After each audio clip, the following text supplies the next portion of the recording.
दोस्तों, आज मैं आपको सुनाने जा रहा हूं एक बहुत ही प्यारी कहानी, बूढ़ी काकी। ये कहानी आपके दिल को छू जाएगी और आपको सुकून भरी नींद देगी। अगर आपको ऐसी और भी कहानियां सुननी हैं तो चैनल को सब्सक्राइब जरूर कीजिए, क्योंकि यहां हर 2 दिन में नई कहानियां आपका इंतजार कर रही हैं। आपका हर लाइक, हर कमेंट और हर शेयर मुझे ऐसी और कहानियां लाने की हिम्मत देता है। तो चलिए अब इस खूबसूरत कहानी की दुनिया में खो जाते हैं। काकी का असली नाम कोई नहीं जानता था। पूरे गांव में वे सिर्फ बूढ़ी काकी के नाम से जानी जाती थीं। जिनका नाम एक समय राधा था, वह अब केवल एक संबोधन बनकर रह गया था, काकी। गांव के सबसे पुराने घर में मिट्टी और ईंटों से बनी एक चौड़ी हवेली थी।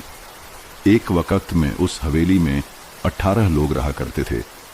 अब बस 4 जने बचे थे, काकी, उनका भतीजा बुधिराम, उसकी पत्नी रूपा और उनका बेटा मनोहर। काकी की उम्र न जाने कितनी थी। उनका झुर्रियों से भरा चेहरा, ढमसी आंखें और कांपते हाथ देखकर बच्चे डरते थे और बड़े आदर से नजरें झुका लेते थे। वह जमाना जब काकी पूरे घर की रसोई और जिम्मेदारियां संभालती थीं, अब याद भर रह गया था। काकी अक्सर आंगन के कोने में बैठी अपने थैले में से पुराने चावल के दाने छांटती थीं और बुदबुदाती रहती थीं। राम राम, सबको सुखी रखना, सबको पेट भर खाना देना। उनकी आंखों के आगे कभी कभी गुजरे दिन तैर जाते, जब वे खुद 14 साल की थीं, ब्याह होकर आई थीं और सारे घर की आंखों का तारा थीं। उस वक्त उनका ससुराल हंसी ठिठोली से गूंजता था। हर त्योहार में पकवानों की खुशबू हवेली में फैल जाती थी। अब त्योहार आता तो पकवान बनते, पर काकी के हिस्से में क्या आता। बुधिराम अब गांव के सम्मानित व्यक्ति माने जाते थे, साहूकार थे, पंचायत में उनका मान था और अपने बेटे मनोहर की शादी की तैयारियों में व्यस्त थे। रूपा, उनकी पत्नी, सुंदर तो थी ही, पर थोड़ा तीखा स्वभाव रखती थी। काकी को वह सिर्फ एक बोझ मानती थी, जिसे न फेंका जा सकता था, न पूरी तरह अपनाया जा सकता था। दिन भर खांसती हैं और हर घड़ी खाने के लिए ताकती रहती हैं। रूपा अक्सर बड़बड़ाती। काकी को खाने का बहुत शौक था, पर अब उन्हें कुछ भी ठीक से नहीं पचता था।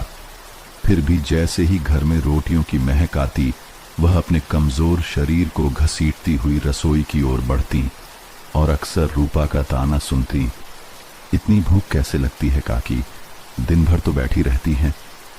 काकी के जीवन में अगर कोई सच्ची रोशनी थी तो वह था मनोहर, बुधिराम का बेटा। उम्र रही होगी 16-17, पर मन में कोमलता और दया भरी थी। वह जब भी स्कूल से आता, काकी के पास बैठता, कभी पानी पिलाता तो कभी चुपके से 2 रोटियां थमा देता। काकी की आंखों में जब भी आंसू आते, मनोहर ही पहुंचता था। काकी, एक दिन मैं बड़ा होकर आपको बहुत बड़ा घर दूंगा, जिसमें खूब सारा खाना होगा, वह मासूमियत से कहता। काकी उसकी बात सुनकर मुस्कुरा देती। बेटा, बस तू अपना प्यार मत बदलना, बाकी मुझे कुछ नहीं चाहिए। शादी का माहौल था। हवेली में कई वर्षों बाद फिर से ढोलक की थाप, हल्दी की खुशबू और रंग बिरंगे कपड़ों की चहक सुनाई दे रही थी।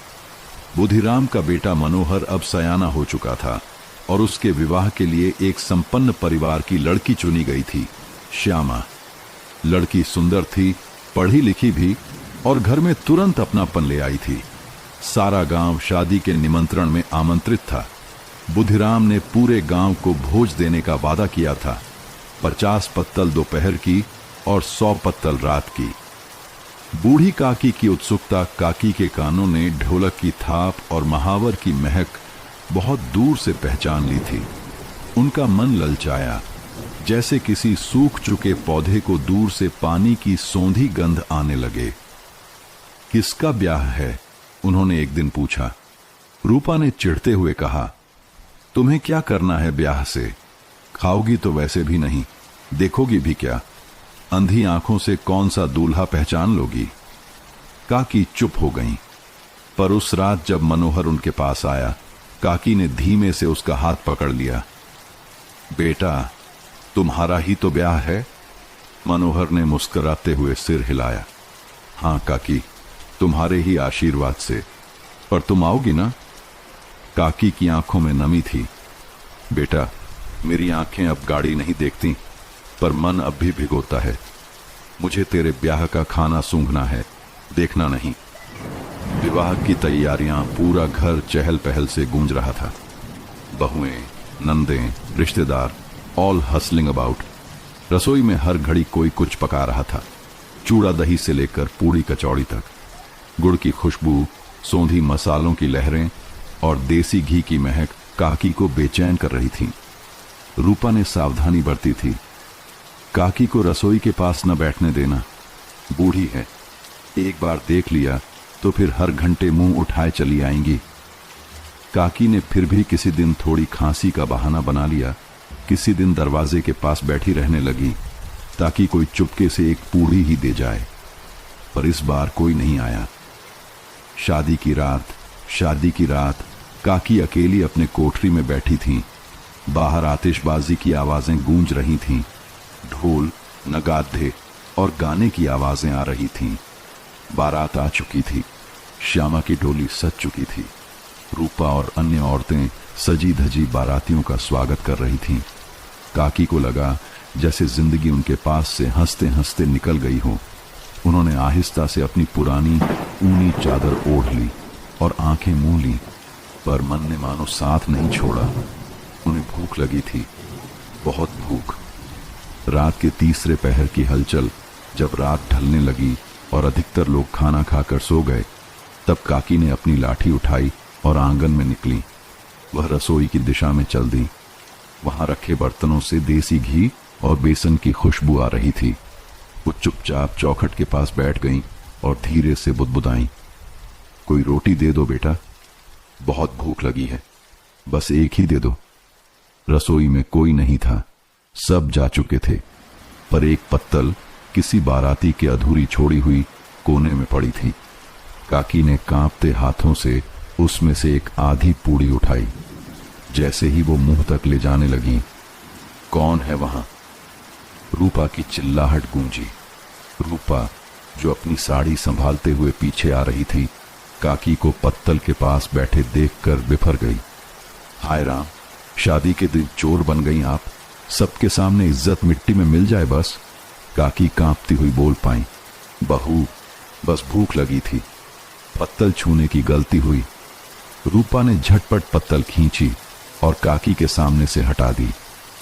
आपको शर्म नहीं आती? एक तो बिना पूछे ऊपर से बचा हुआ खाना उठाकर। क्या अब भी भूख बाकी है? काकी चुप रही। उनके भीतर कुछ टूट गया था। मनोहर की नजर रात देर से, जब मनोहर किसी मेहमान को छोड़कर वापस लौट रहा था, तब उसने काकी को आंगन के कोने में ठिठुरते देखा। काकी, आप यहां, आप रो रही हैं?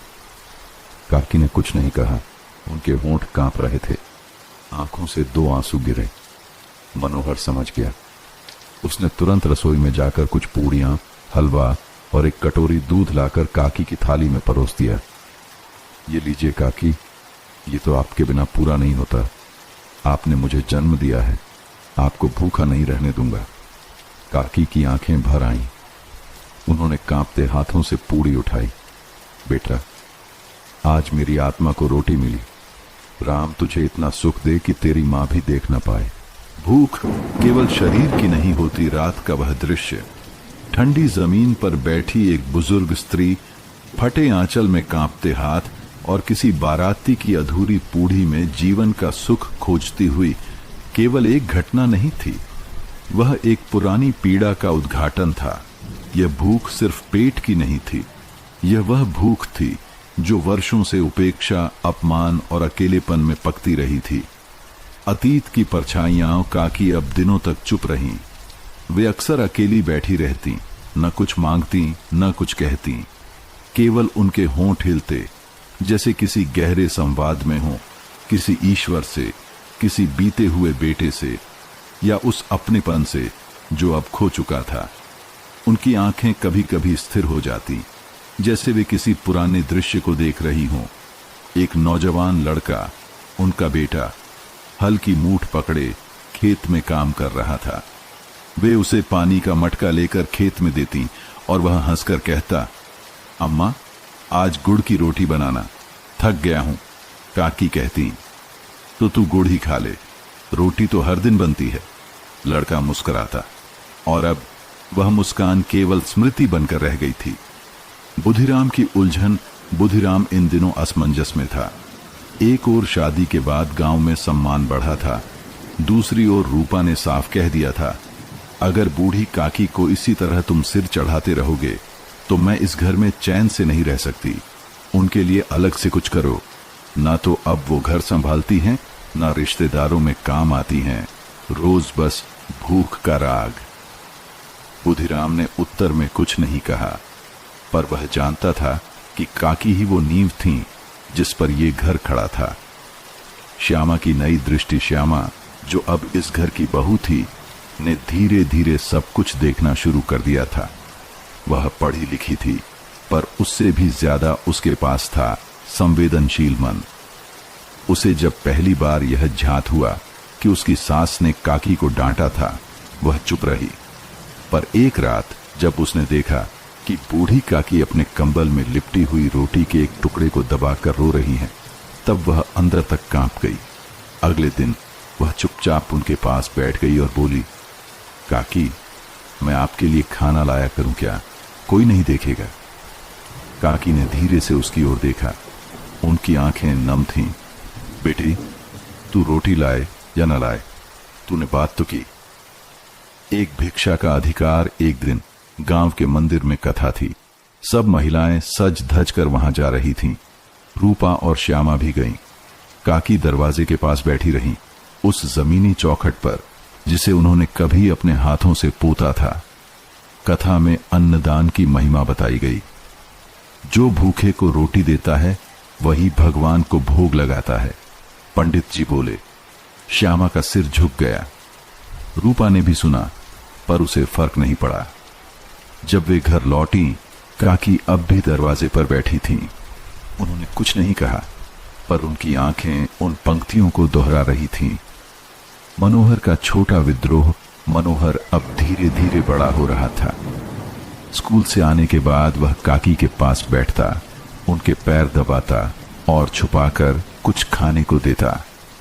एक दिन रूपा ने उसे रंगे हाथों पकड़ लिया। तो अब तुझे भी भीख बांटने की आदत लग गई?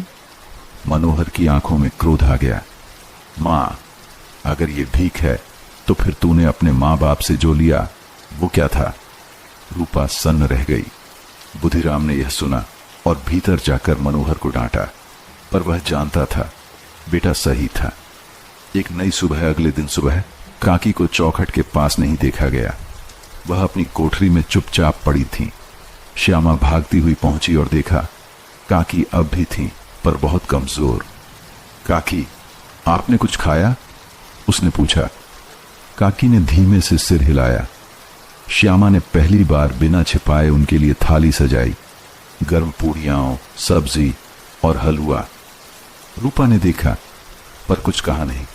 कहानी का विस्तार अब गांव में यह बात फैलने लगी कि बूढ़ी काकी को फिर से सम्मान मिलने लगा है। लोग उनके पास बैठते, आशीर्वाद लेते।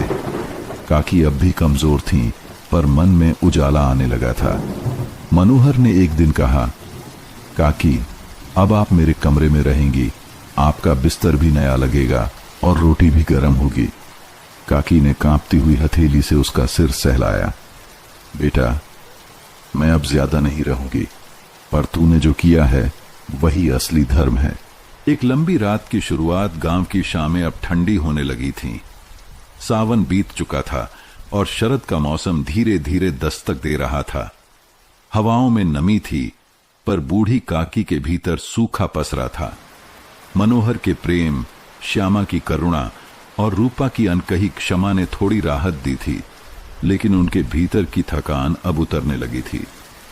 काकी अब ज्यादा नहीं बोलती थी, बस कभी कभी मनोहर के सिर पर हाथ फेर देती या धीरे से किसी पुरानी लोरी की एक पंक्ति गुनगुना देती।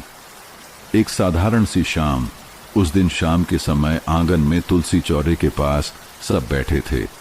मनोहर पढ़ाई कर रहा था, श्यामा सर्दियों के लिए रजाई सिल रही थी और बुधिराम खादी की चादर ओढ़े बाहर की चहल पहल देख रहे थे। काकी अपनी कोठरी के द्वार पर बैठी थीं, चुप। कोई खास हलचल नहीं थी, पर एक अजीब सन्नाटा उन पर छाया हुआ था। रूपा ने भीतर आकर धीरे से पूछा, काकी, कुछ चाहिए आपको? यह प्रश्न अप्रत्याशित था।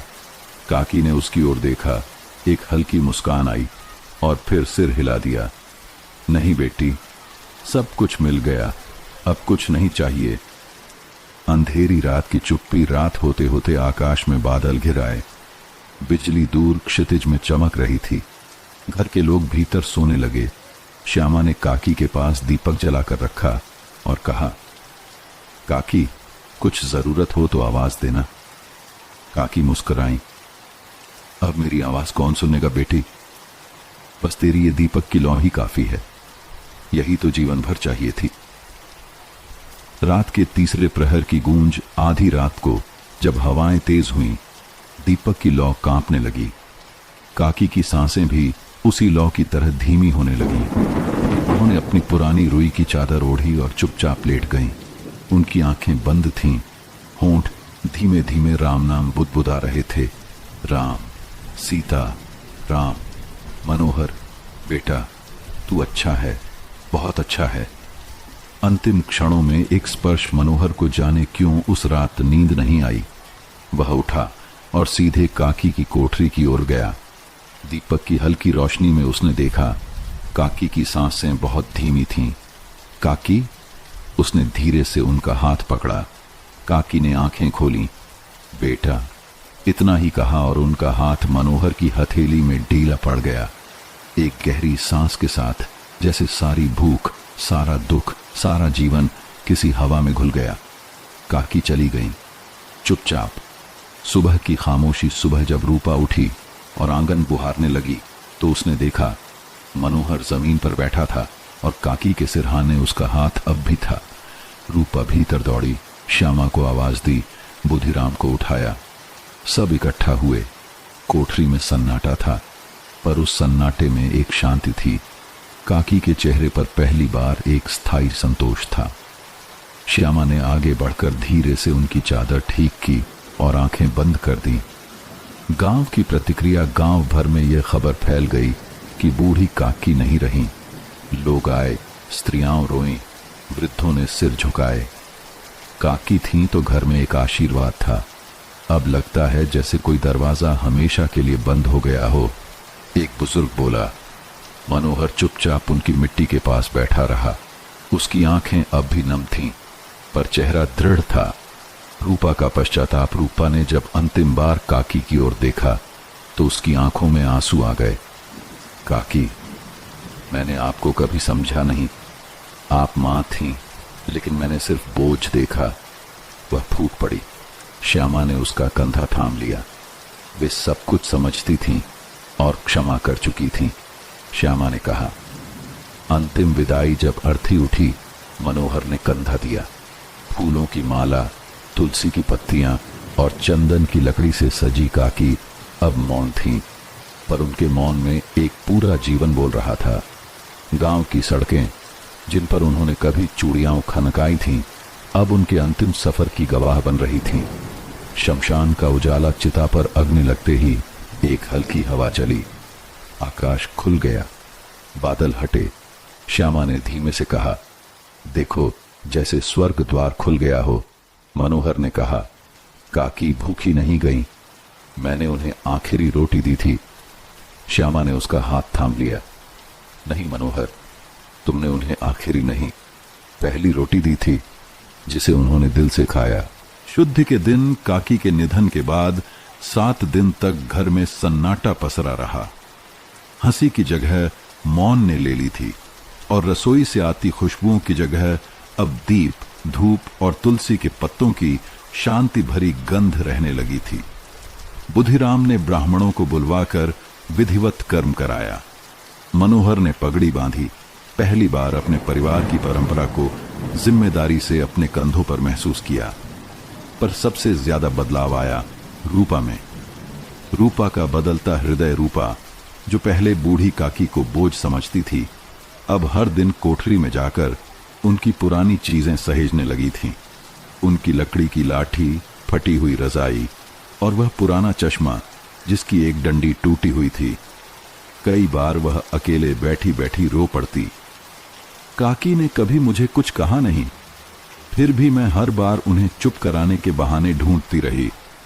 श्यामा उसके पास आकर बैठती और धीरे से कहती, रूपा दीदी, आपने देर से सही लेकिन महसूस तो किया, यही सबसे बड़ी बात है। मनोहर का व्रत मनोहर ने एक निश्चय किया, अब से हर पूर्णिमा पर वह भूखे लोगों को खाना खिलाएगा। हर रोटी में वह काकी की स्मृति देखेगा।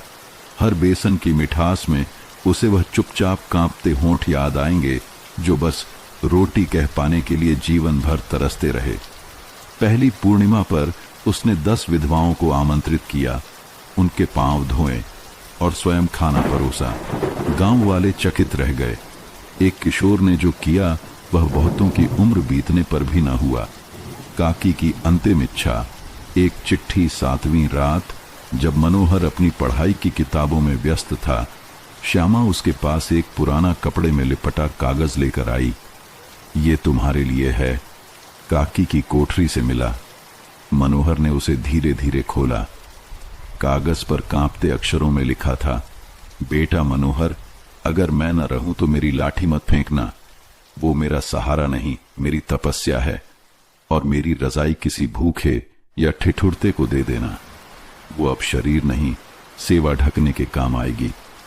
मेरा जीवन अधूरा रहा पर तुमने उसे पूर्ण किया। तुम सिर्फ मेरे भतीजे नहीं हो, तुम मेरे अंतिम दीपक हो। मनोहर की आंखें डबडबा गईं। उसने उस पत्र को माथे से लगाया और प्रण किया, काकी, आपकी हर इच्छा अब मेरी जिम्मेदारी है। गांव की नई दृष्टि धीरे धीरे गांव में लोग बात करने लगे। काकी की रसोई अब भी जल रही है, पर मनोहर के रूप में। कई वृद्ध महिलाएं अब काकी की कोठरी में बैठने लगीं। रूपा उन्हें चाय देती, श्यामा उनके पैर दबाती। काकी की मृत्यु के बाद जैसे वह कोठरी मंदिर बन गई थी। एक नई सुबह, कई महीने बीत गए। एक दिन गांव के स्कूल में कार्यक्रम था।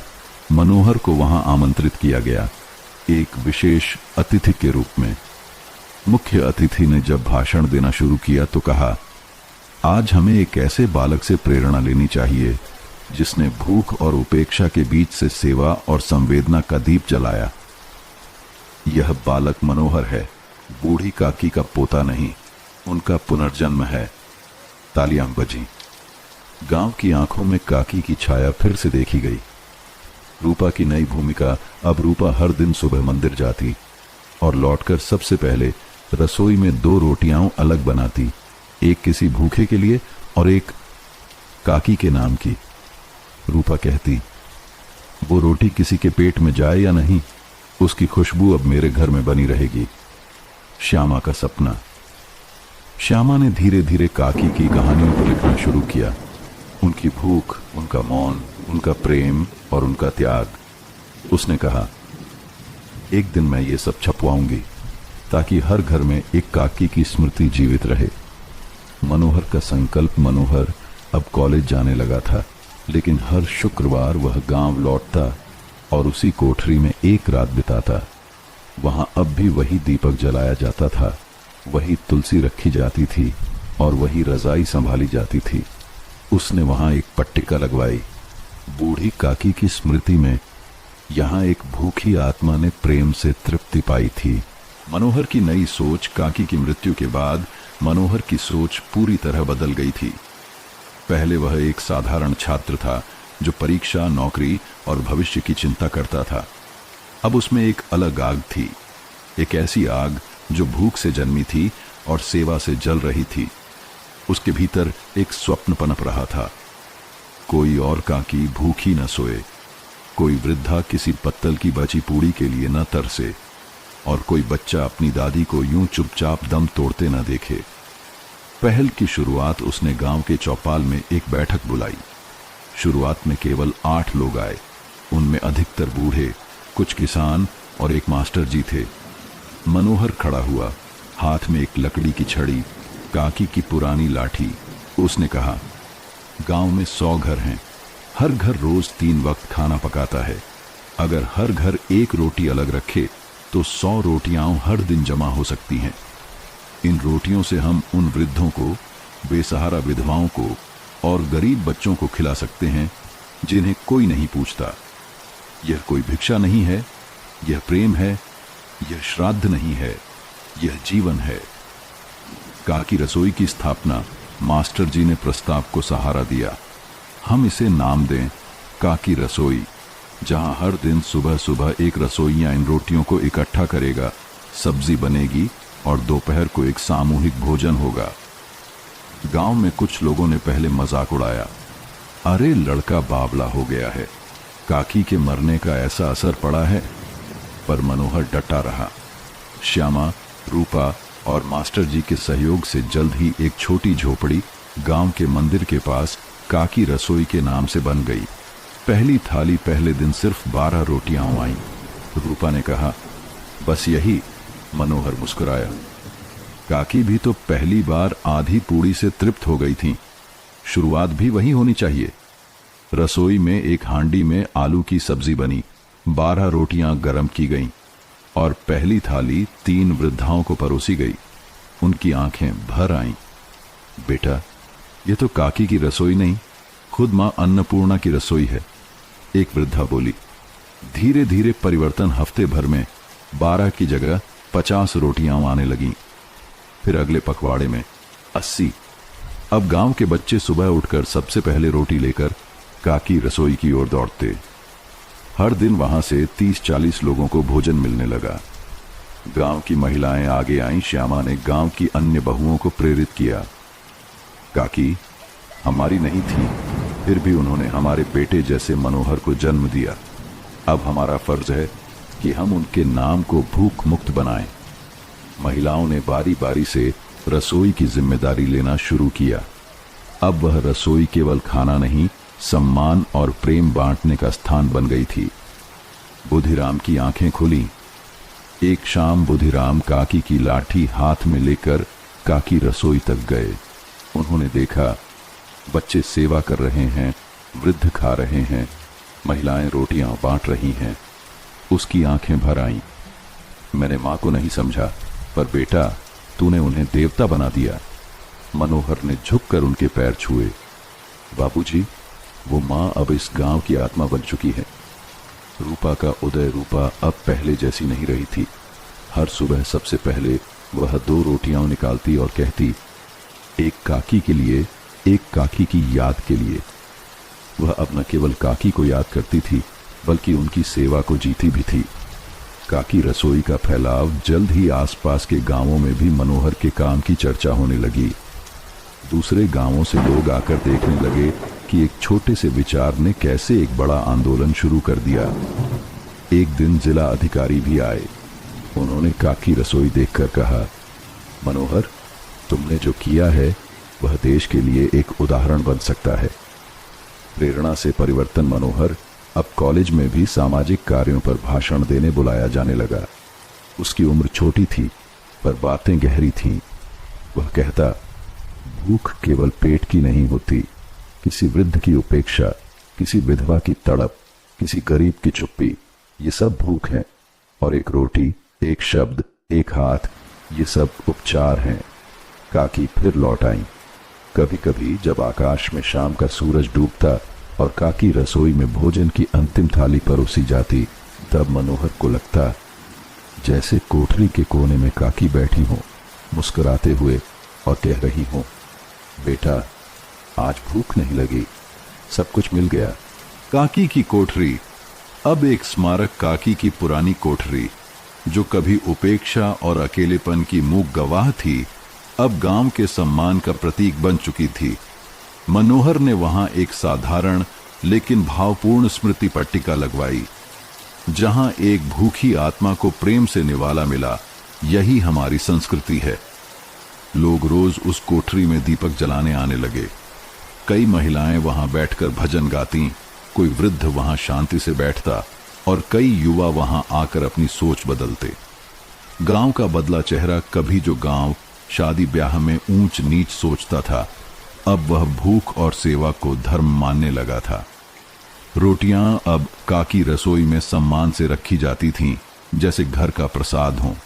गांव में अब भोजन अपव्यय पर अंकुश लग गया था। बच्चे भी मां से पूछते, मां, काकी के लिए रोटी रखी? मनोहर को मिला निमंत्रण। एक दिन मनोहर को जिला मुख्यालय से पत्र मिला। राज्य स्तरीय युवा सेवा सम्मान में उसे आमंत्रित किया गया था। पत्र पढ़ते समय उसकी आंखें नम थीं। ये काकी की सेवा थी, मेरी नहीं। मैं तो बस माध्यम था। सम्मान समारोह में मंच पर राज्यपाल स्वयं मौजूद थे। मनोहर एक साधारण कुर्ते में मंच पर खड़ा हुआ। पूरे राज्य के हजारों छात्रों के बीच उसने जो कहा वह इतिहास बन गया। मुझे भूख ने रुलाया नहीं, बल्कि रास्ता दिखाया। मेरी काकी ने अंतिम सांस तक मुझसे रोटी नहीं, प्रेम मांगा।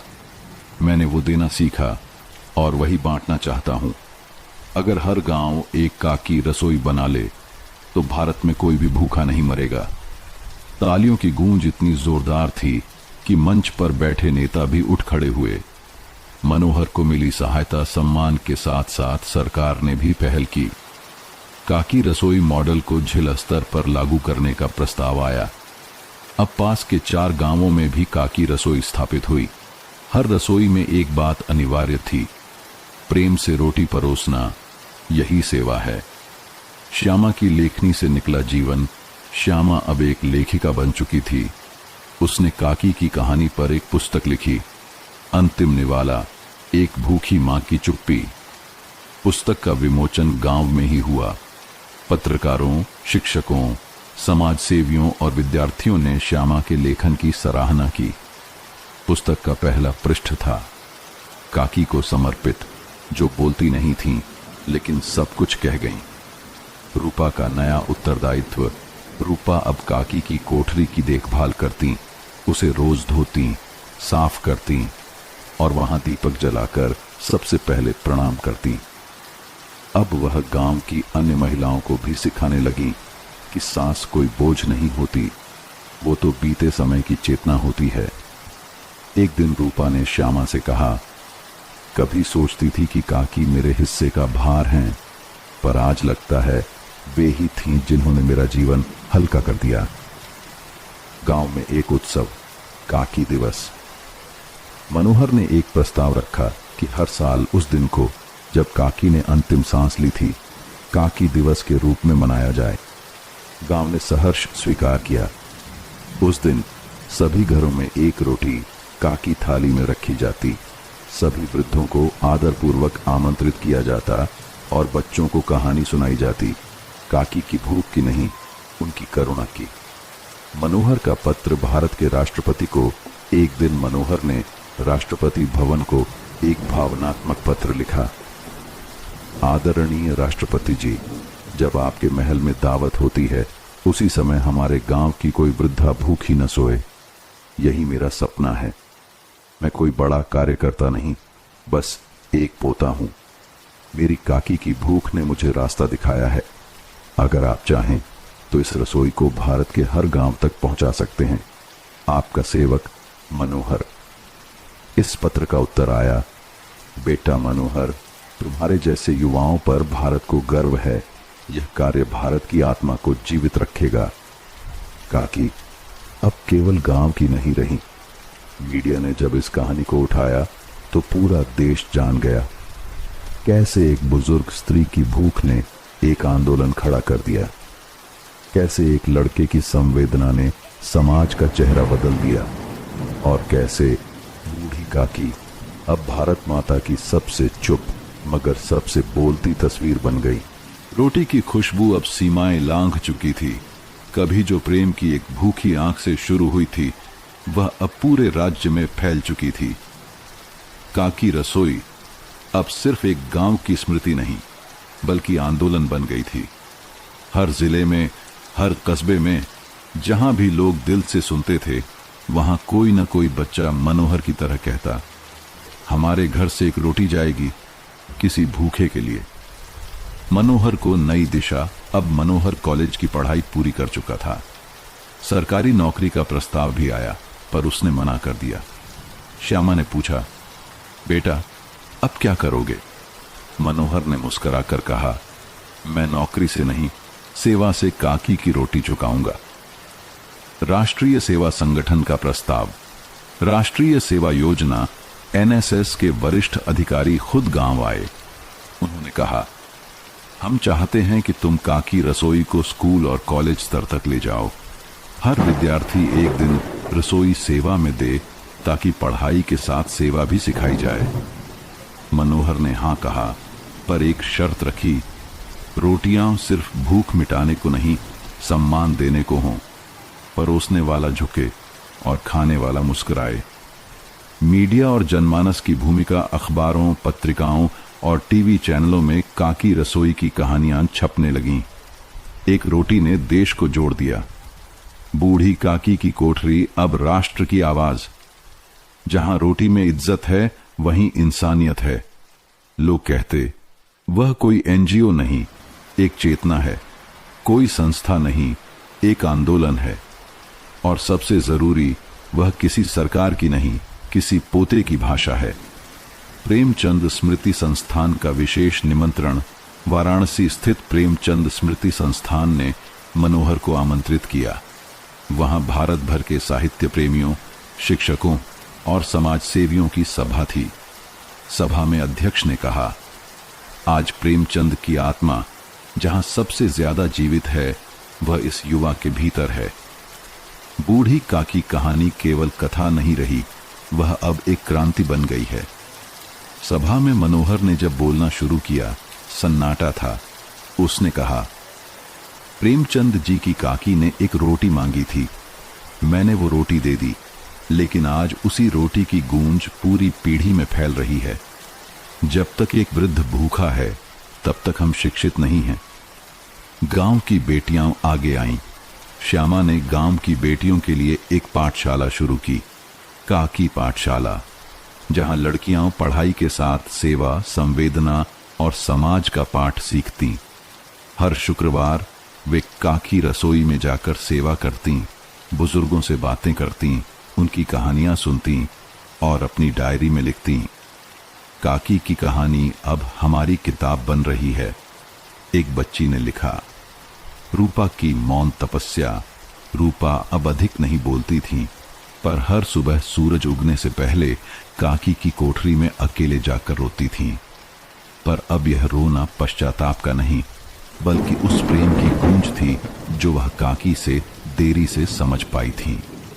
एक दिन उन्होंने श्यामा से कहा, हर बहू को उसकी सास के मरने से पहले उसका मूल्य समझ लेना चाहिए, वरना वो कोठरी बहुत देर से बोलती है। काकी सेतु का निर्माण गांव के पास एक पुराना टूटा पुल था।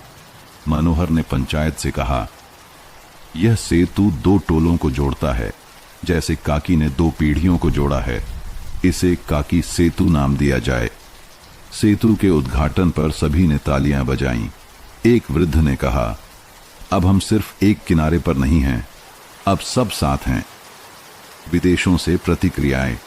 प्रवासी भारतीयों ने जब काकी रसोई के बारे में पढ़ा तो यूएस पास, कनाडा, यूके और ऑस्ट्रेलिया से चिट्ठियां और मदद आने लगीं। कई एनआरआई छात्रों ने कहा, हम विदेश में रहते हुए माँ बाप से दूर हैं, लेकिन मनोहर ने हमें सिखाया कि माता पिता केवल शरीर से नहीं, संस्कार से जीवित रहते हैं। मनोहर की आंखों में भविष्य।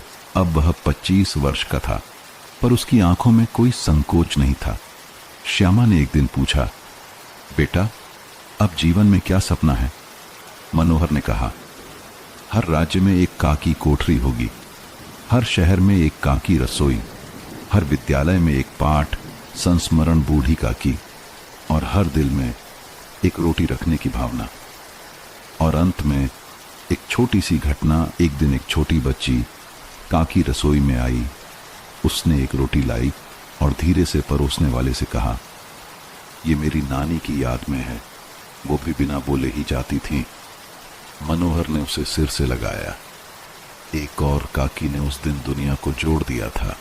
कोठरी जो मंदिर बन गई, अब वह पुरानी कोठरी, जहां एक अकेली वृद्धा जीवन भर भूख और उपेक्षा के बीच जीती रही, गांव का सबसे पवित्र स्थान बन चुकी थी। दीवारें छूने से सफेद की गई थीं, भीतर तुलसी का चौरा रखा गया। एक दीपक अब वहां हर रात जलता था और दरवाजे पर एक शिलालेख अंकित किया गया। यहां एक आत्मा रहती थी जिसने भूख से नहीं, प्रेम की कमी से संघर्ष किया। अब यहां प्रेम ही पूजा है।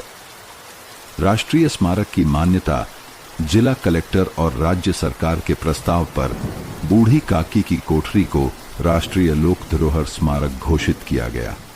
यह निर्णय केवल सरकारी नहीं था, बल्कि देश की आत्मा का उत्तर था उस स्त्री के प्रति जो जीवन भर कुछ नहीं मांग सकी, लेकिन हर किसी को बहुत कुछ सिखा गई। मनोहर का बड़ा निर्णय अब मनोहर 26 का हो चुका था। सरकार, संस्थाएं, मीडिया और यहां तक कि अंतर्राष्ट्रीय मंचों से भी उसे बुलाया जाता था। पर उसने एक दिन अपने घर लौटकर सबके सामने घोषणा की, मैं कोई पद नहीं लूंगा, न राजनीति, न सरकारी सम्मान।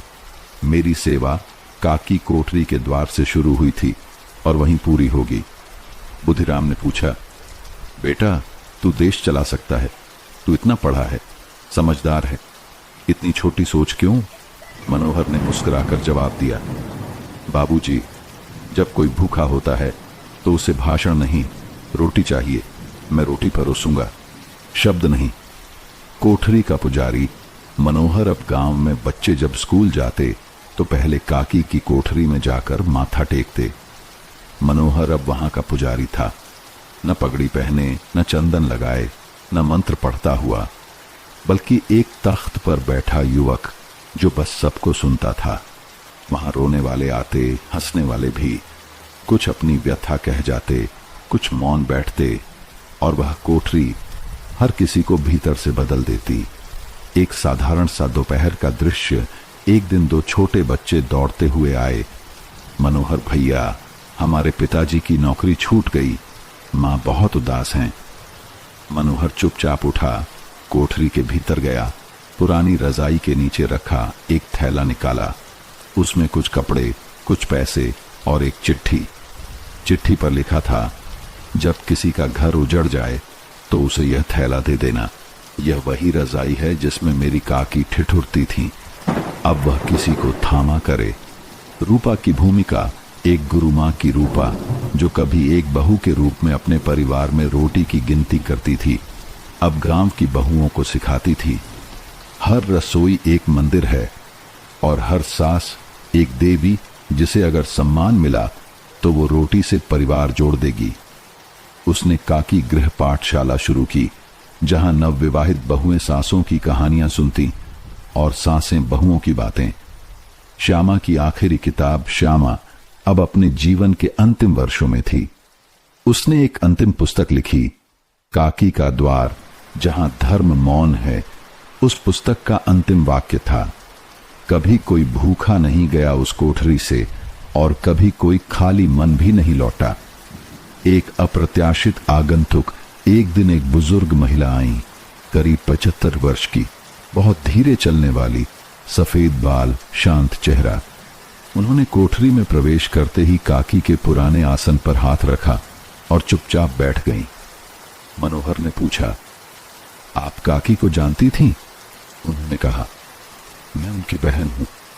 बहुत सालों पहले मेरा विवाह दूसरे गांव में हुआ था, वापस लौटने की हिम्मत नहीं हुई। मनोहर स्तब्ध रह गया। उनके लिए विशेष आसन रखा गया। अब वे कोठरी की बड़ी दीदी के नाम से जानी गईं। कोठरी की चौखट से एक अंतर्राष्ट्रीय यात्रा, संयुक्त राष्ट्र संघ यूएन ने मनोहर को आमंत्रित किया, ग्लोबल ह्यूमैनिटी अवार्ड के लिए। मनोहर ने वहां खड़े होकर कहा, मैं कोई बड़ा समाज सेवी नहीं, मैं एक पोता हूं।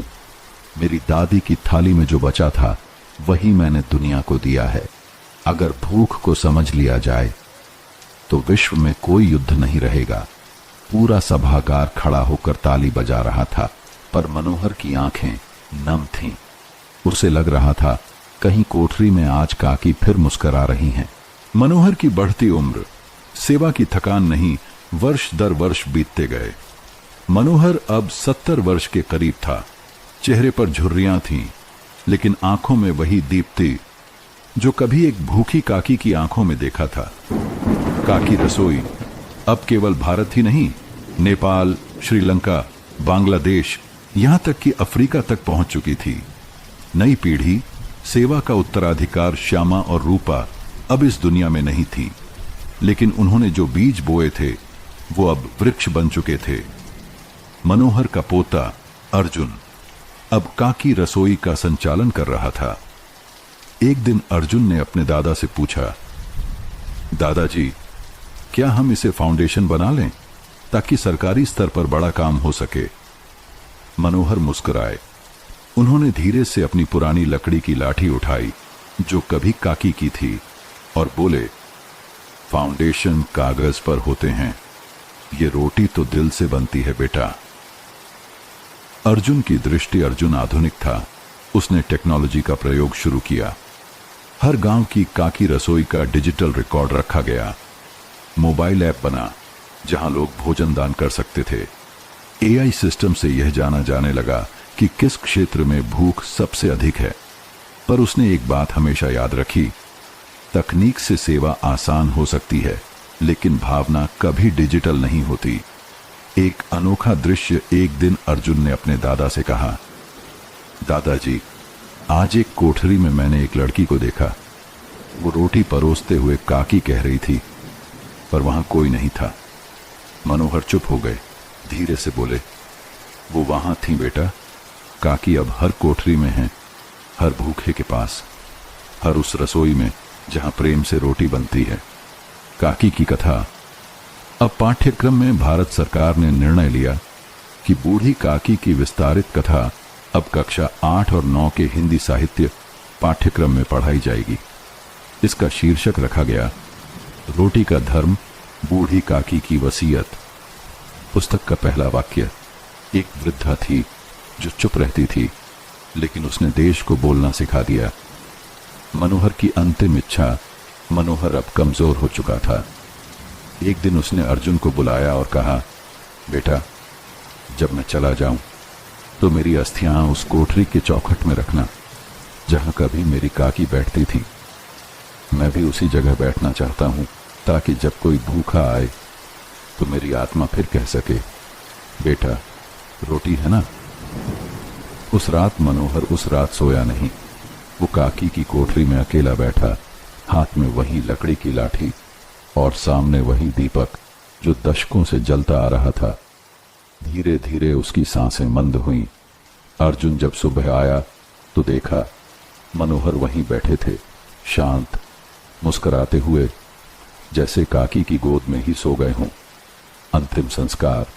परंपरा के साथ विदाई। मनोहर का अंतिम संस्कार उसी कोठरी के पास हुआ।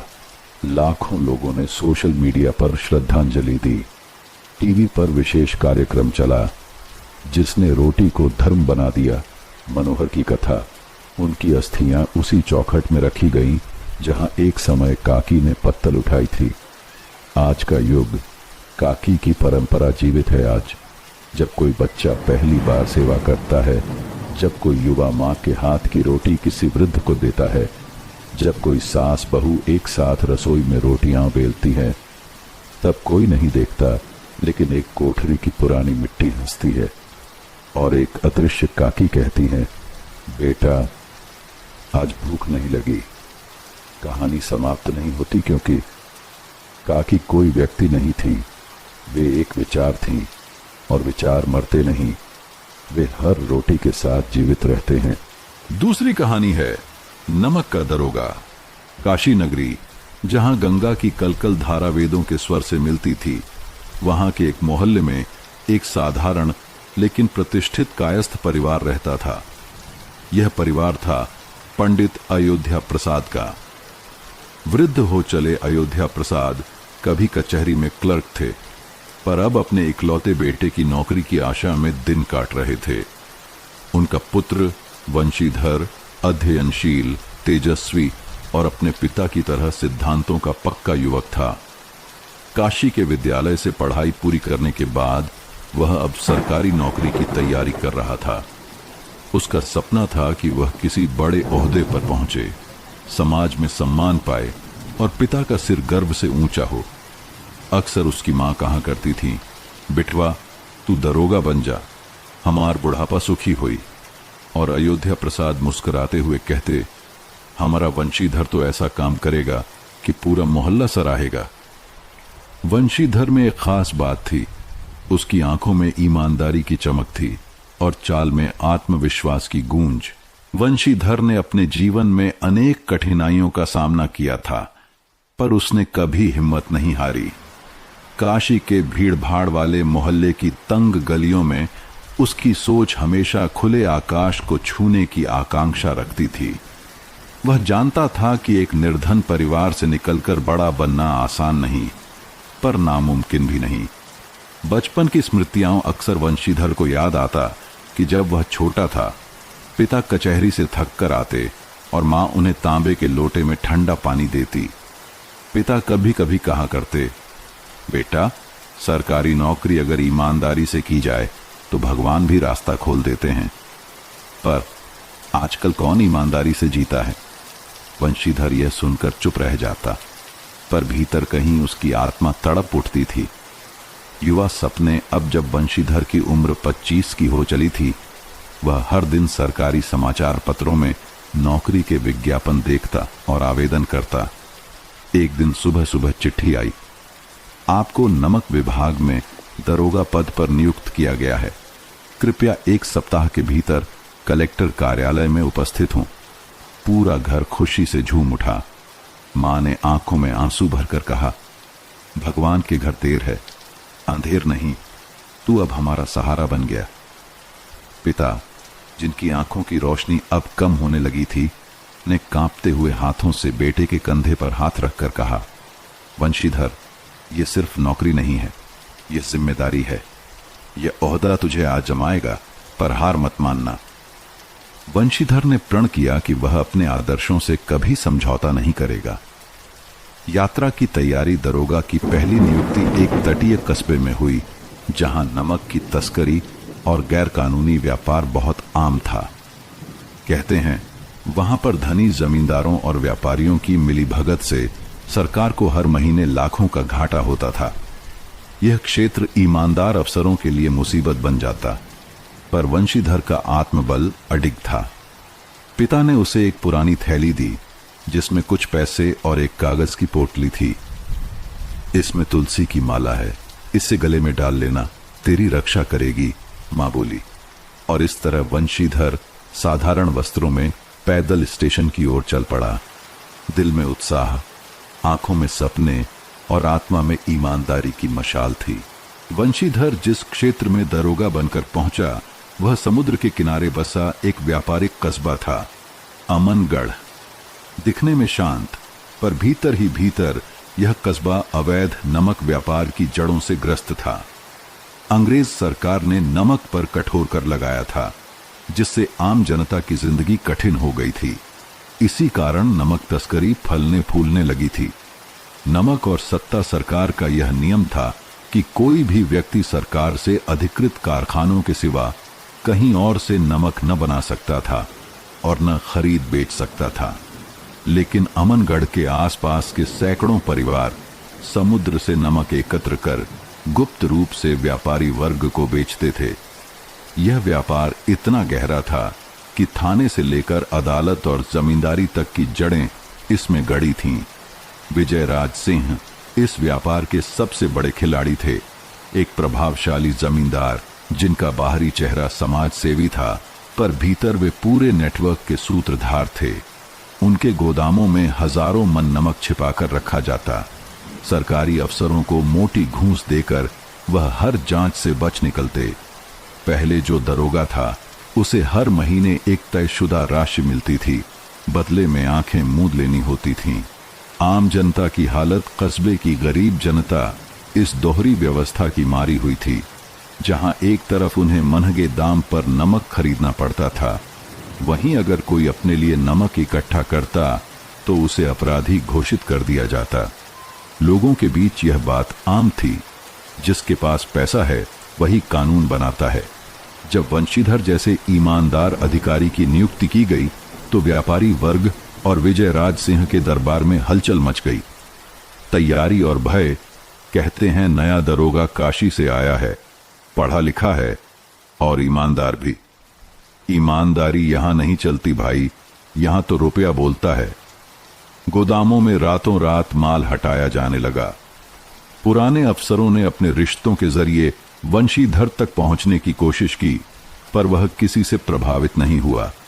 वंशीधर अब एक ऐसे गंदे तालाब के किनारे खड़ा था जिसमें उतरने से बहुतों ने मुंह मोड़ लिया था, पर वह डटा रहा।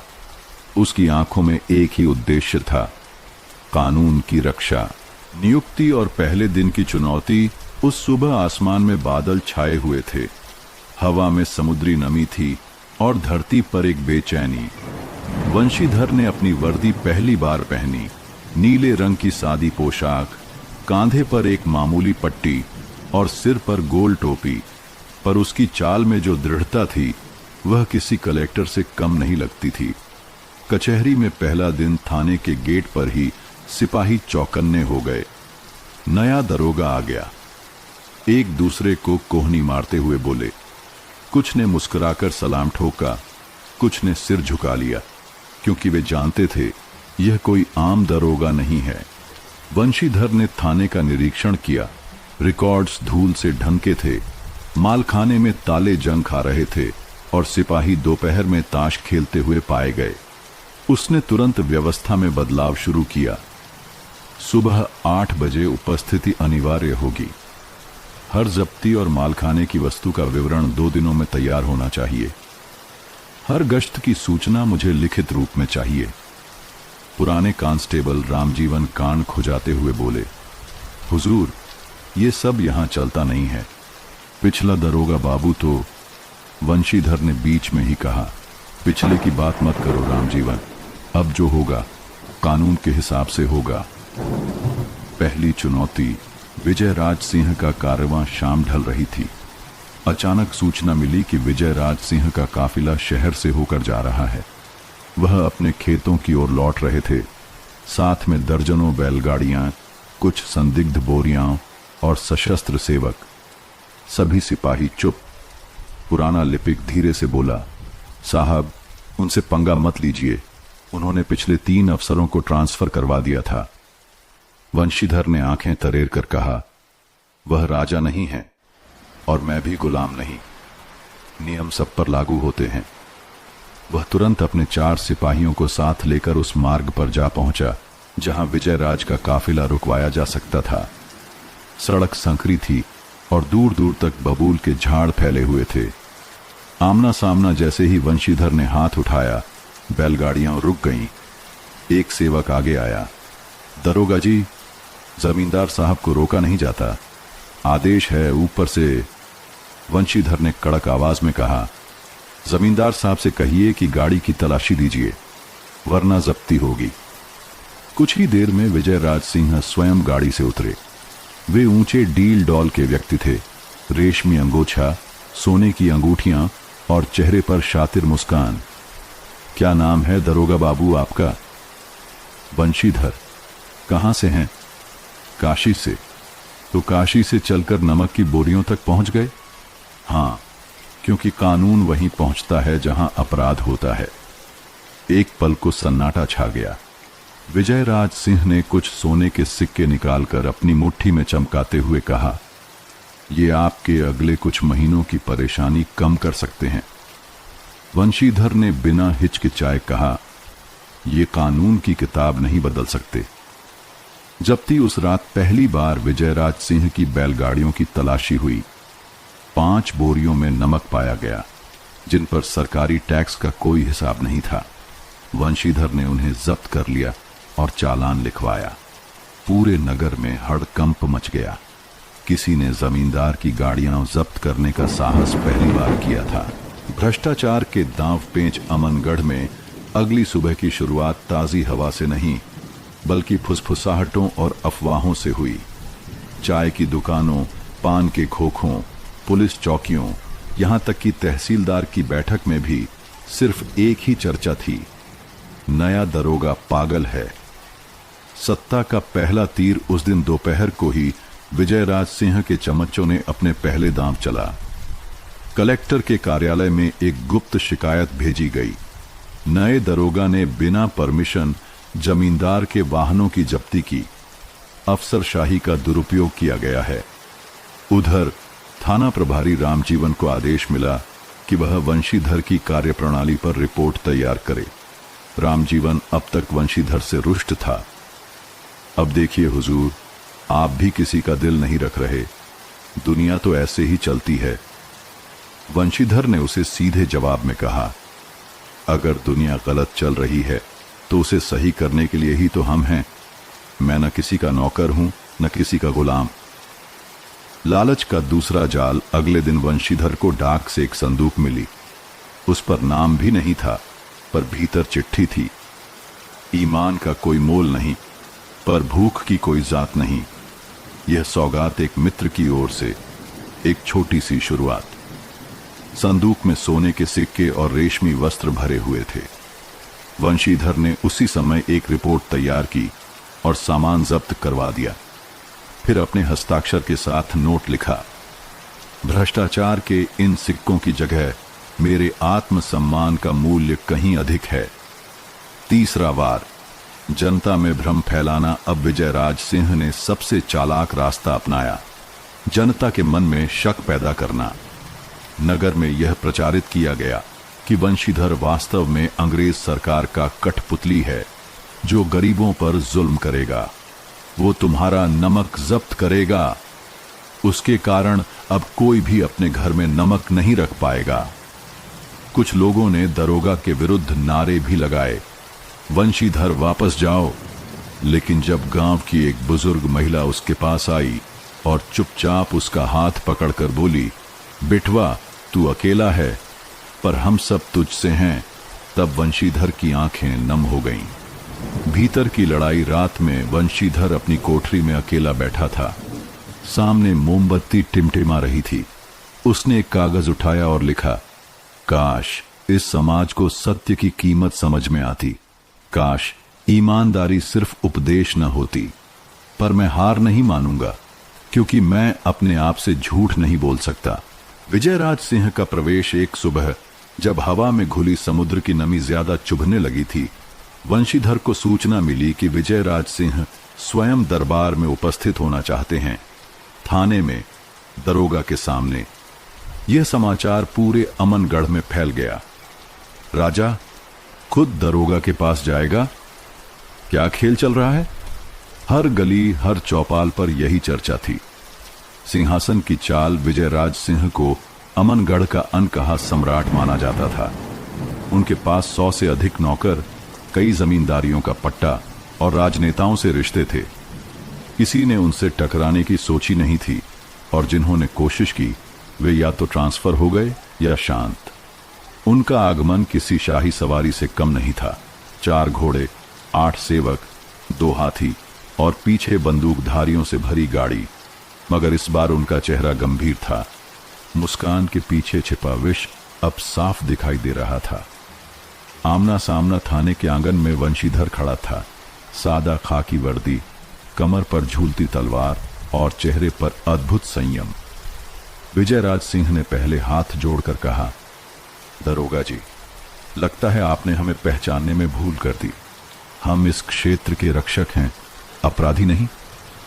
वंशीधर ने बिना सिर झुकाए उत्तर दिया, अगर आप रक्षक हैं तो नियमों के भीतर आइए, कानून के बाहर नहीं। सिंह चुपचाप मुस्कुराए, फिर कुछ कदम आगे बढ़े। सुनिए दरोगा बाबू, वे बोले, आपने मेरी बोरियां जब्त की, मेरे सेवकों को थाने बुलाया और अब मुझे अपराधी की तरह खड़ा कर रखा है।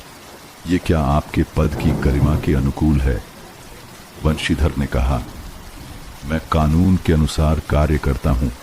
आपके पास अगर सफाई है तो कोर्ट जाइए, लेकिन मेरी निगरानी में यह क्षेत्र है और मैं किसी को भी नियमों से ऊपर नहीं मानता। आखिरी प्रस्ताव। विजयराज सिंह अब सीधा वार पर उतरे। देखिए, हम आपके जैसे अफसरों को पसंद करते हैं, तेज, ईमानदार और महत्वाकांक्षी। हमारे पास ऐसे कई अफसर हैं जो आज कलेक्टर हैं। जरूरत सिर्फ सहयोग की है। फिर उन्होंने धीरे से कहा, 300 रुपये महीने मिलेंगे, बस आंखें मूंद लीजिए और आगे बढ़ते रहिए। वंशीधर ने मुस्कुराकर उत्तर दिया, मैंने नौकरी ईमान से शुरू की है और रोटी नमक से, पर आपका नमक मेरी आत्मा को खा जाएगा। सार्वजनिक अपमान तभी वंशीधर ने थाने के बाहर भीड़ इकट्ठा होते देखी। उसने बिना कोई भाव बदले कहा, सिपाही, जमींदार साहब के बयान की लिखित प्रति तैयार करो और अगर नमक का रिकॉर्ड न हो तो पुनः जब्ती होगी। विजयराज सिंह ने पहली बार किसी के सामने झुंझलाकर कहा, तुम समझते नहीं हो वंशीधर, ये जो तुम कर रहे हो इसका अंजाम बहुत बुरा होगा। वंशीधर शांत स्वर में बोले, मैं जानता हूं, पर वह अंजाम मुझे मंजूर है। लालच और ईमान की टकराहट, वंशीधर की कठोरता और सत्यप्रियता की हवा अब सिर्फ अमनगढ़ में नहीं, जिला मुख्यालय तक पहुंच गई थी। कुछ अफसर उसकी तारीफ कर रहे थे तो कुछ परेशान थे।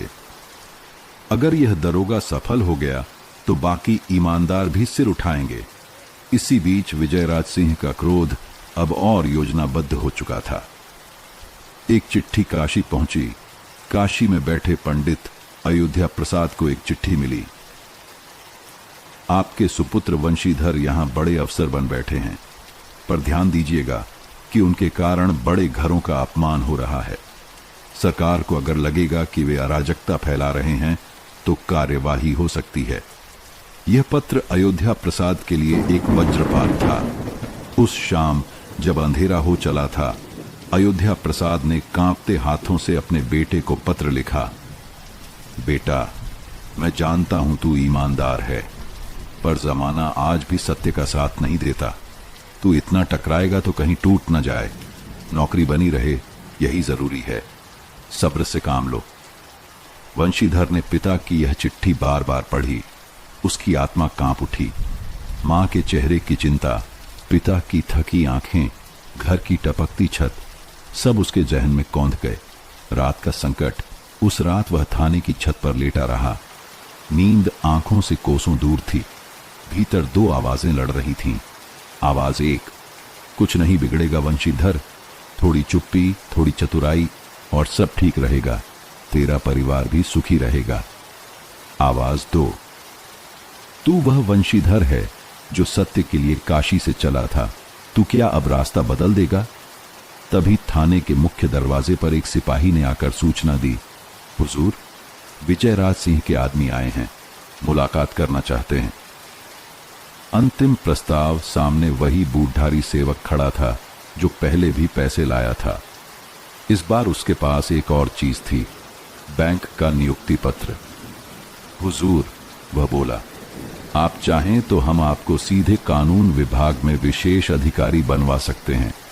1 हफ्ते में ट्रांसफर होगा, पक्का बंगला, बड़ी तनख्वाह, बस इतना करना है कि आप जांच बंद कर दें। वंशीधर ने धीरे से पूछा, और अगर न करूं तो अदालत में आपके खिलाफ मानहानि, सत्ता का दुरुपयोग और जातीय अपमान की धाराएं लगेंगी। कमरे में सन्नाटा छा गया। आत्मनिर्णय वंशीधर ने उठकर अपना सरकारी रजिस्टर खोला। उसमें पेन से कुछ लिखा, विजयराज सिंह द्वारा दिए गए प्रस्ताव को अस्वीकार करता हूं। मेरा निर्णय ईमानदारी के पक्ष में है। फिर उसने उस नियुक्ति पत्र को मोड़कर वापस सेवक को थमाते हुए कहा, यह कागज है, मेरी आत्मा नहीं। धरपकड़ की रात, अमनगढ़ की रातें आमतौर पर शांत रहती थीं। समुद्र की हल्की गूंज, दूर से आती बैलगाड़ी की चरमराहट और कभी कभी कुत्तों के भौंकने की आवाजें। पर उस रात कुछ और ही होने वाला था। गुप्त सूचना। शाम के करीब 8 बजे जब वंशीधर अपने कार्यालय में बैठा रजिस्टर देख रहा था, एक घबराया हुआ सिपाही अंदर आया। उसके चेहरे पर पसीना था और आंखों में भय।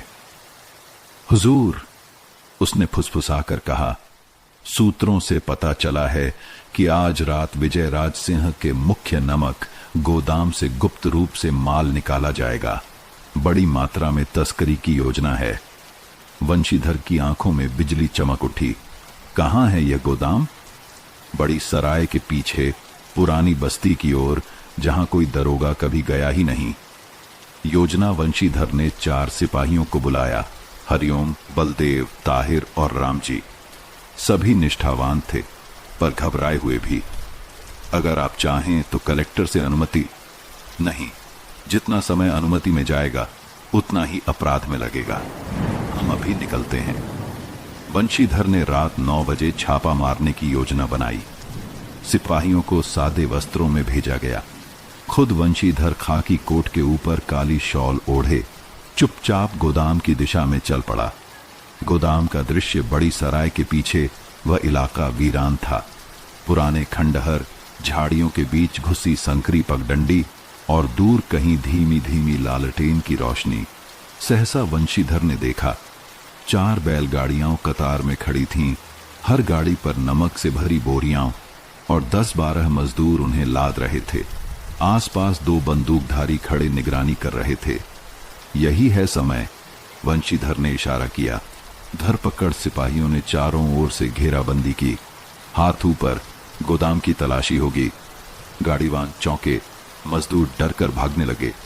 बंदूकधारी सशस्त्र हुए, पर वंशीधर ने सीटी बजाई।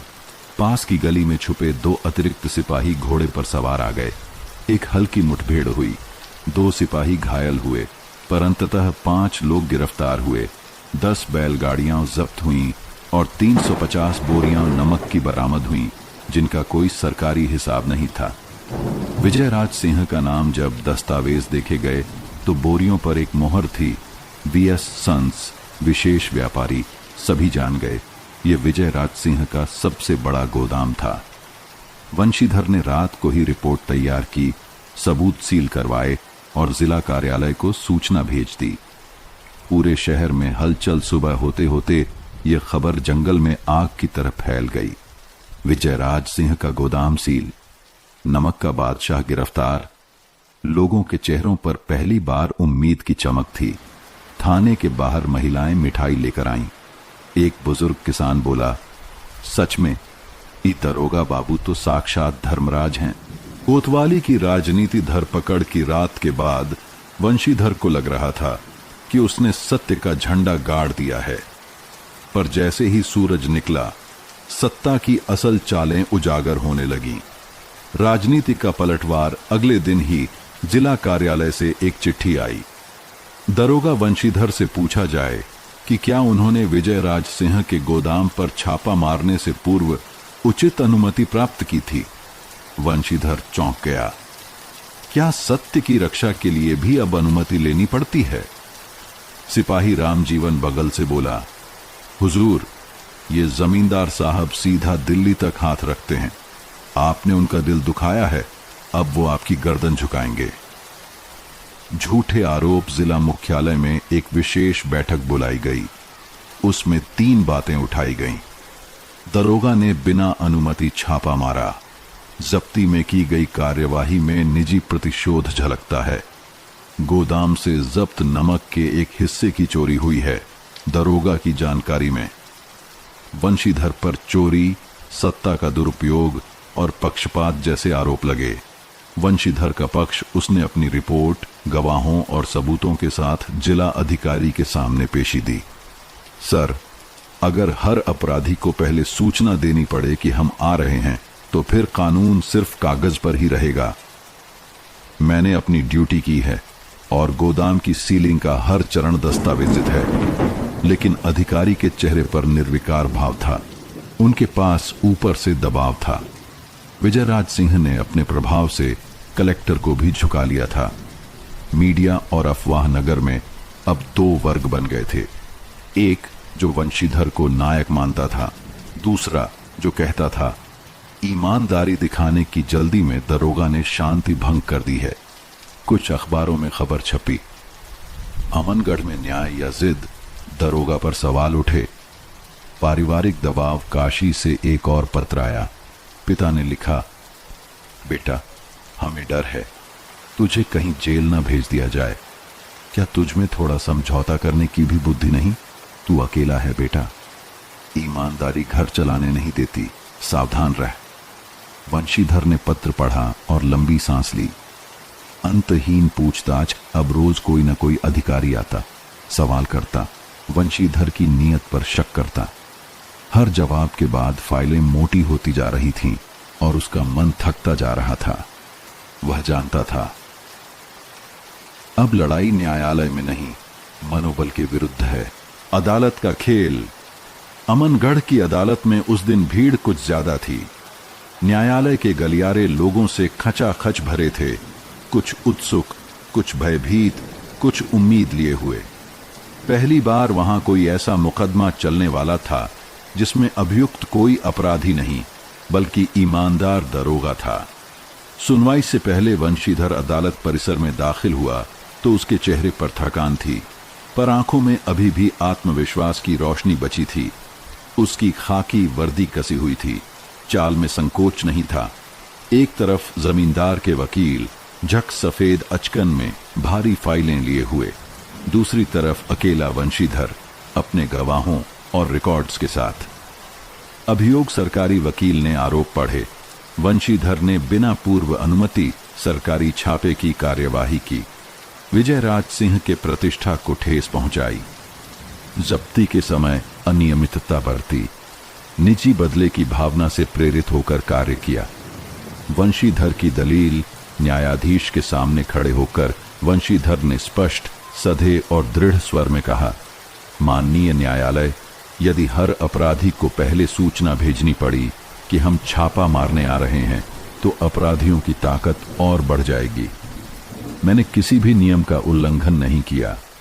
मेरे पास विश्वसनीय सूचना थी कि सरकार को आर्थिक नुकसान पहुंचाया जा रहा है।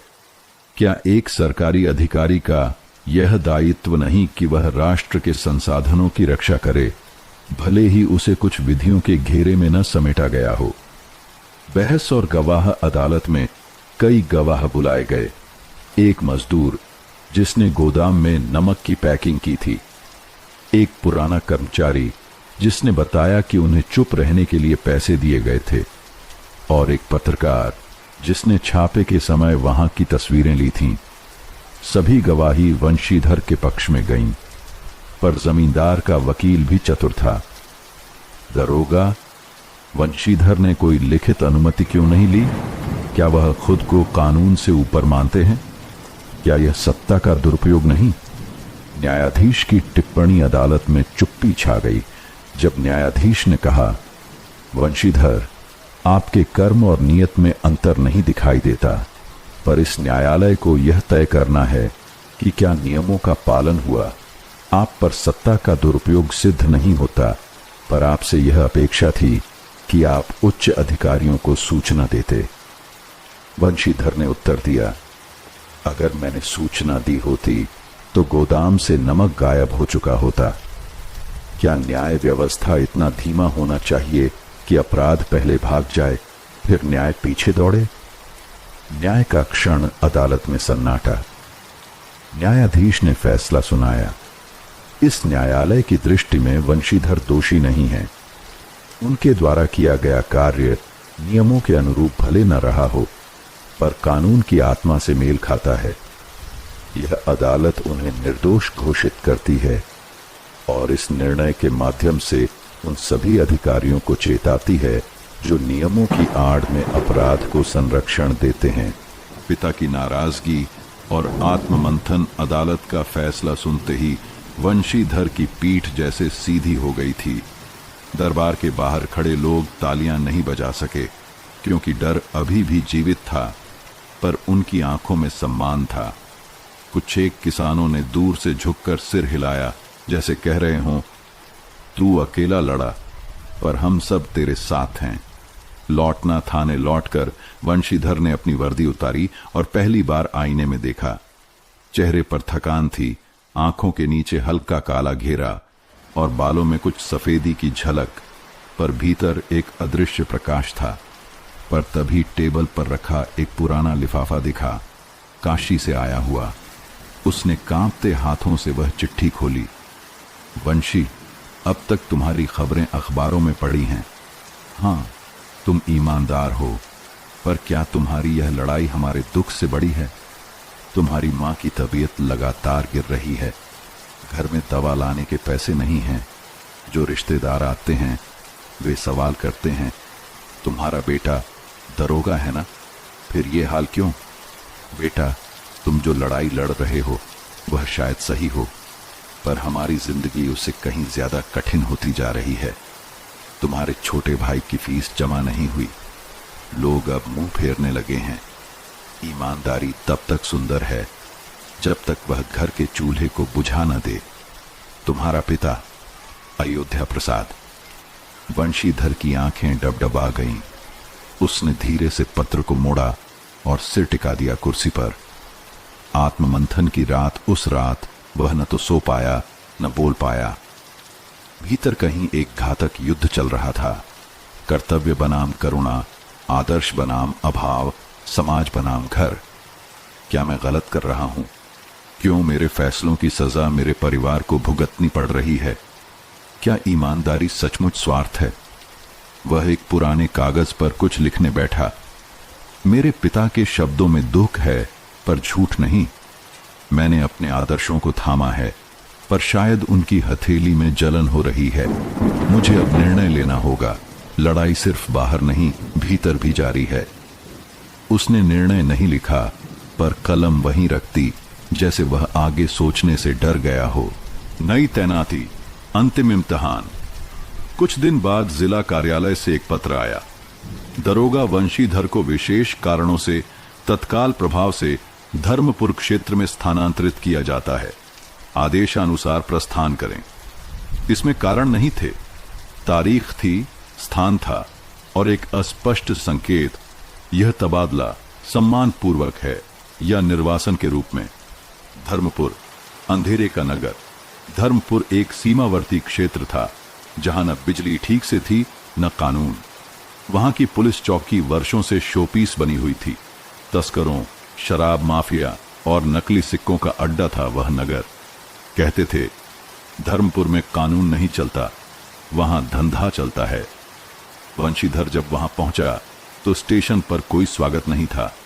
थाने की दीवारें फटी हुई थीं, छत से टपकती बूंदें और आलस से भरे सिपाही जैसे खुद से हार चुके हों।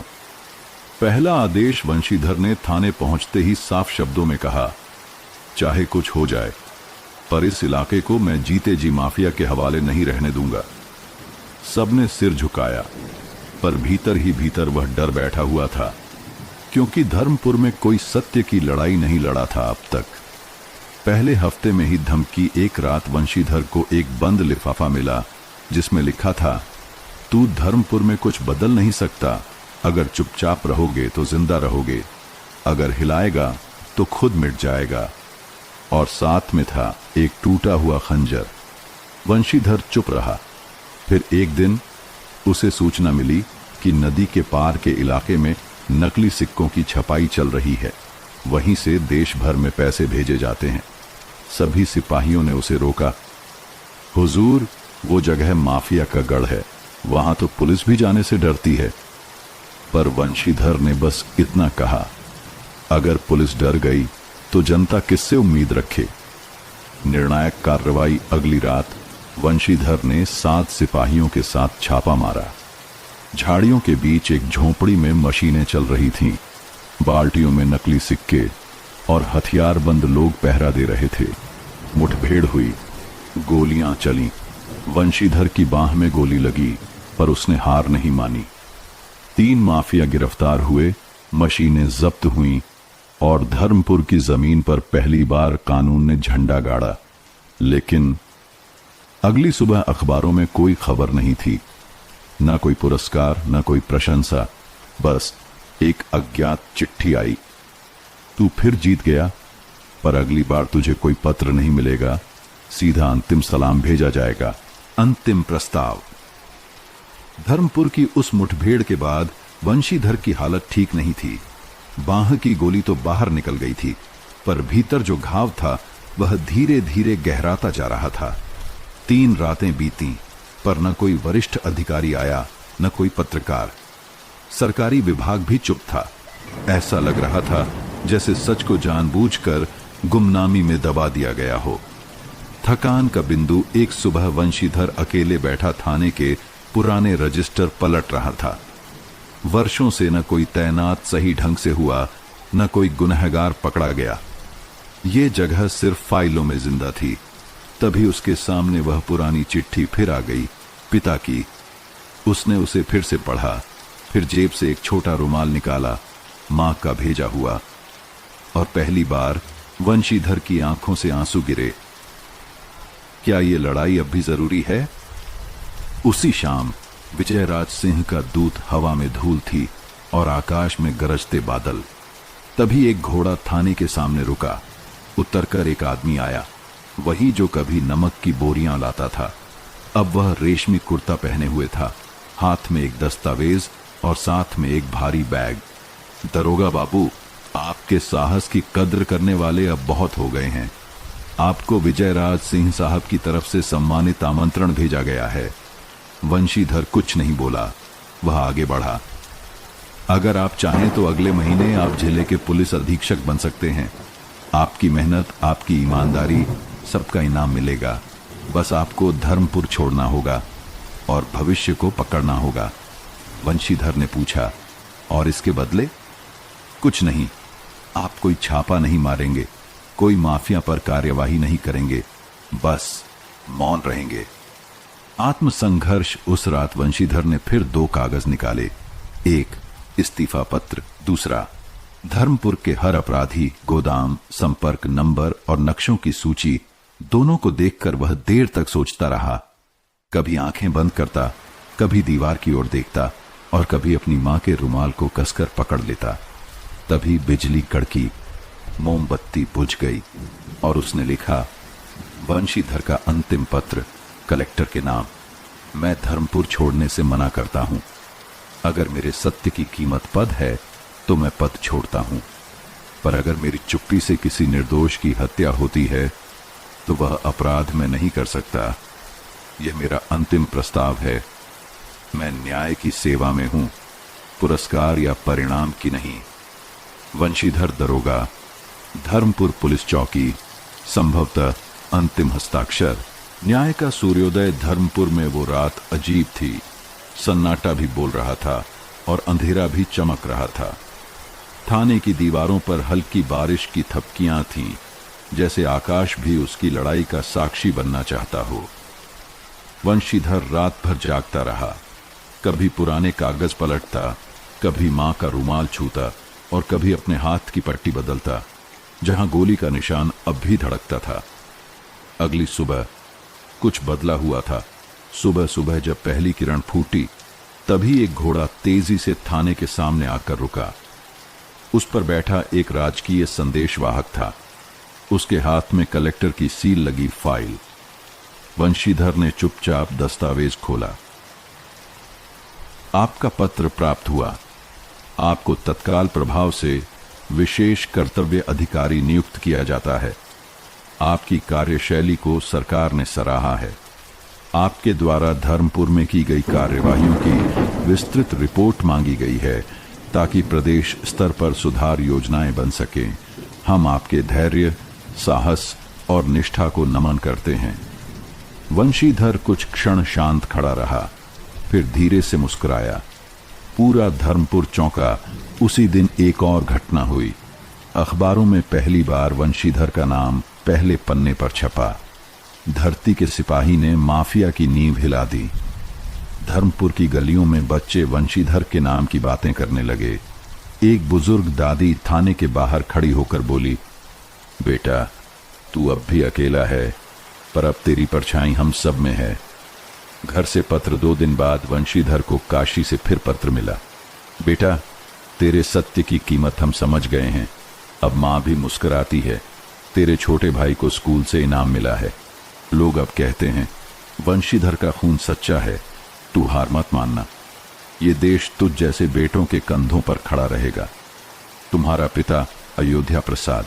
विरासत। 20 वर्ष बाद काशी विश्वविद्यालय का सभागार भरा हुआ था। मंच पर खड़ा था एक युवा, तेजस्वी, आत्मविश्वासी, और उसकी आंखों में वह दीप्ति थी जो किसी विचार की लौ से जन्मी हो। उसका नाम था अर्जुन प्रसाद वंशीधर। भीड़ तालियां बजा रही थी। आज उसे राष्ट्रीय न्याय सेवा सम्मान मिलने जा रहा था। देश का सबसे प्रतिष्ठित पुरस्कार, जो उन लोगों को दिया जाता है जिन्होंने अपने कर्तव्यों को सत्य की मशाल बनाकर निभाया। मंच पर भाषण। अर्जुन ने माइक थामा और धीमे स्वर में बोला, मुझे यह सम्मान मिला है, पर मेरी प्रेरणा का नाम वर्षों पहले इतिहास बन गया था। मेरा दादा दरोगा वंशीधर, उनके पास न कोई सोशल मीडिया था, न कोई मंच, न कोई पुरस्कार, पर उनके पास था चरित्र। उन्होंने सिखाया कि अगर नमक खाया है तो उसका धर्म निभाना पड़ता है, भले ही सामने कोई जमींदार हो या पूरी व्यवस्था। उन्होंने जो किया वो आसान नहीं था, पर वह आवश्यक था। और इसलिए आज मैं ये कहने आया हूं, ईमानदारी कोई आदर्श नहीं, एक क्रांति है। और क्रांति वे लोग करते हैं जिनके पास साहस हो अकेले खड़े रहने का। पूरा सभागार खड़ा हो गया, तालियां देर तक बजती रहीं। एक स्मारक धर्मपुर अब बदल चुका था। वहां एक सुंदर थाना बना है, आधुनिक, पारदर्शी और जनता के लिए खुला। उसके सामने एक छोटा सा पत्थर है जिस पर उकेरे गए हैं शब्द, यहां एक दरोगा ने सत्ता से नहीं, सच्चाई से डरने से इनकार किया था। उनका नाम था वंशीधर, उनका पद था नमक का दरोगा, और उनकी विरासत अनमोल है।